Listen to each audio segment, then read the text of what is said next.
Alors, bonsoir à tous. Nous sommes le 28 mai et je suis en compagnie de Mégane Perry-Mélançon, députée de Gaspé au Parti québécois. Bonjour à vous. Bonjour. Vous allez bien? Oui, ça va bien vous? Oui, merci beaucoup. Alors, il y a eu des annonces cette semaine concernant une nouvelle phase pour le déconfinement. Euh, Parce que, dans le fond, comme vous me disiez en préparation de notre vue, c'est la cinquième. Donc, parlez-moi-en un peu. Oui, alors lundi là, de cette semaine, le gouvernement a enfin répondu aux demandes de tous les secteurs économiques d'avoir une meilleure idée de où on s'en va avec la reprise graduelle des activités économiques. Alors, c'était beaucoup demandé.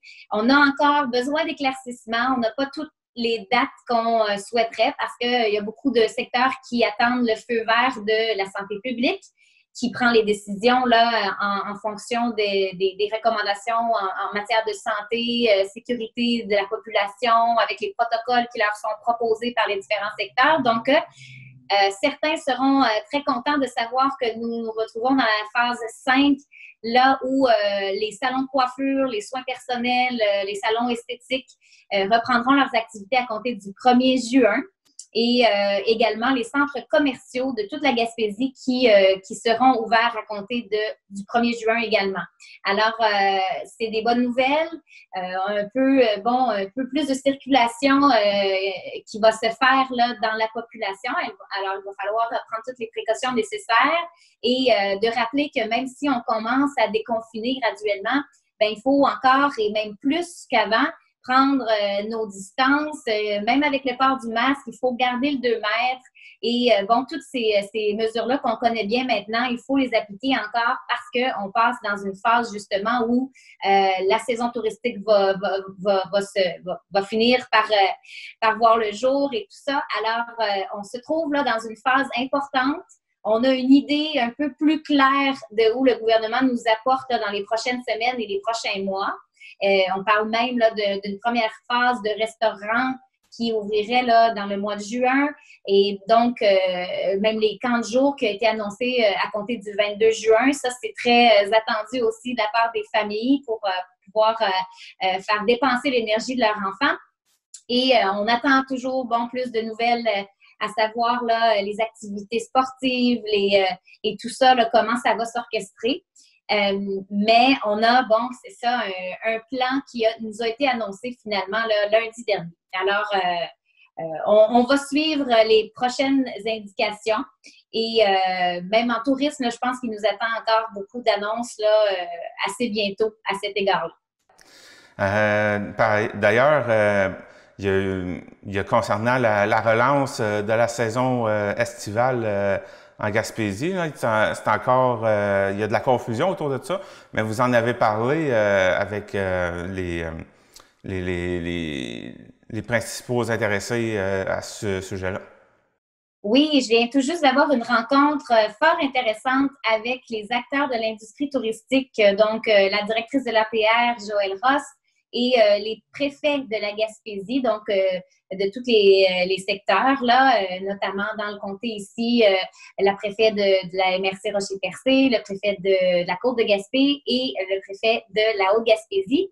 Alors, on a eu là des bonnes discussions un peu présenter chacun de nos enjeux par rapport à la saison touristique, comment orchestrer ça, c'est pas évident parce qu'on aura de la visite, on aura des gens qui vont circuler qui n'ont pas qu'on ne connaît pas nécessairement là, les données ou leurs renseignements personnels. Alors, comment est-ce que la santé publique d'ailleurs, le directeur de la santé publique régionale, Yves Bonnier-Vigé, était également présent dans la rencontre pour qu'on essaie de se s'arrimer pour bien gérer la saison pour qu'elle se fasse en toute sécurité, autant pour les visiteurs que pour la population.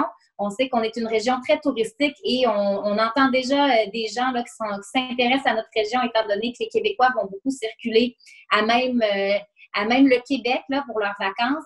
Alors, il faudra que ça se fasse intelligemment. On pensait notamment au bloc sanitaire de nos plages, de nos endroits touristiques, des lieux. Comment est-ce qu'on va assurer les mesures de désinfection et tout ça? Alors, on aura besoin d'avoir des éclaircissements du côté de la santé publique. Et ce qu'on se disait également, et je trouve ça intéressant, c'est d'utiliser nos plateformes, donc de ce que je fais en ce moment là durant l'entrevue pour donner l'idée là, aux gens des intervenants de l'industrie touristique, de vraiment bien porter le message qu'en Gaspésie, même si la situation est plus stable, il faut prendre des précautions. Le virus existe partout quand même. Alors, pour les établissements hôteliers, par exemple, qui pourront avoir leur protocole, mais devront également porter le message, informer les touristes de comment ça fonctionne ici dans la région et mettre sur pied ce que la préfète de la MRC Rocher-Percé disait, une espèce d'étiquette du bon visiteur. Alors, tout ça, ce sera une espèce de campagne pour informer les touristes qui viendront chez nous pour s'assurer que la population soit à l'aise également là, avec l'arrivée de gens de d'autres régions. Et on pense qu'on est capable de faire ça là, de manière intelligente, mais ce que moi je note, c'est que les annonces qui ont été faites récemment, notamment celle de la ministre du Tourisme avec le retour des campings et tout ça, eh bien, on nous annonce la réouverture de ces lieux-là sans avoir de protocole sanitaire déjà bien en place. Alors, il y a de la confusion présentement. Je pourrais en reparler justement là, de la situation des campings, mais il semble encore avoir du travail à faire au niveau du gouvernement pour bien mettre en place tout ce qui est information aux visiteurs et aux établissements touristiques pour assurer la bonne coordination de tout ça. Tu parlais du camping. C'est quoi qui se passe autour de ça? Eh bien, on a su que les campings allaient pouvoir ouvrir, je crois, sous toute réserve, que c'est le 1er juin également, une date finalement importante là, à retenir pour la population. Alors, il y avait beaucoup de pression, là, beaucoup de gens qui font du camping là, durant l'été. C'est souvent des gens de la région qui ont leur espace, là, qu'ils louent annuellement ou durant la saison. Donc, c'était beaucoup attendu, sachant en plus qu'on sera limité dans nos activités culturelles, touristiques. Ce sera différent et peut-être plus tranquille là, pour cet été. Alors, les campeurs avaient hâte d'avoir cette information-là. On a reçu le feu vert, mais avec certaines conditions à respecter. Et même pour la location de chalets, j'y pense entre autres parce que au départ, bon, il y a eu encore de la confusion par rapport à la location. Là, on nous indique que ce sera au maximum de 5 personnes dans un même chalet et que ça doit provenir de la même unité familiale. Alors, ce ne sera malheureusement pas permis d'aller en chalet là, avec une gang d'amis, comme beaucoup le font là, durant l'été. Et ce qui va aussi coûter cher à nos pourvoiries. On a beaucoup de pourvoiries aussi dans la région qui attendaient de savoir s'ils pouvaient ouvrir. Eh bien, pour eux, souvent, quand ils hébergent des groupes, ben, c'est souvent des groupes qui viennent de différentes familles. Alors ça, c'est peut-être une déception pour certains, puis ça va engendrer des baisses de revenus.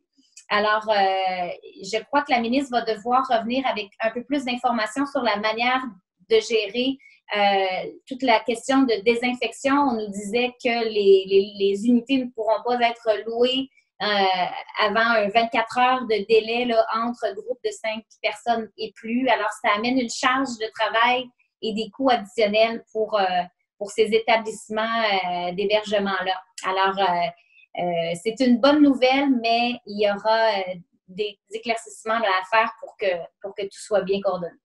C'est toute une aventure, en tout cas, ce déconfinement. Oui, ben on a vu à quel point ça a été rapide de passer toute la population du Québec en entier à un confinement. On a bien suivi les mesures et moi, je félicite vraiment tout le monde là, pour les efforts. Et là, ben, c'est certain qu'avec le beau temps, avec la saison touristique, les vacances et la reprise des secteurs économiques là, de tout ordre, c'est tout un défi. Mais je pense qu'on est capable de le relever. Il faut simplement ne pas lousser. Faut pas être plus lousse là, sur la manière d'appliquer les mesures de distanciation sociale et physique. Je pense qu'il faut vraiment maintenir tous les efforts qu'on a faits pour ne pas retomber dans une autre étape de confinement là, parce que cet été, je pense qu'on a tous besoin de changer d'air un peu puis d'en profiter là, de nos activités ici en Gaspésie. Il va falloir que ce soit un effort collectif. Absolument. Donc, j'appelle les gens là encore à bien respecter les règles comme ils le font déjà présentement et de profiter là, de la possibilité de se rassembler à petits groupes encore à l'extérieur. Il n'y a aucune indication qui nous permette encore les rassemblements intérieurs. On attend toujours des indications à cet effet-là. Alors, je rappelle en même temps, puisqu'on parle du tourisme, que la visite de parents-amis ne pourra pas se faire à l'intérieur des maisons jusqu'à nouvel ordre. On attend plus d'indications de la part de santé publique selon l'évolution de la pandémie. Alors, pour le moment, les gens qui voudront visiter la Gaspésie devront le faire en louant des chalets, par exemple, ou pouvoir aller aussi dans les hôtels, les auberges, les motels. On a beaucoup de choix ici en Gaspésie. Alors, voilà. Eh bien, Mégane Perry-Melançon, députée de Gaspé pour le Parti québécois, merci beaucoup pour votre temps et on se reparle la semaine prochaine. Oui, certainement, au plaisir. Merci. Merci, à la prochaine.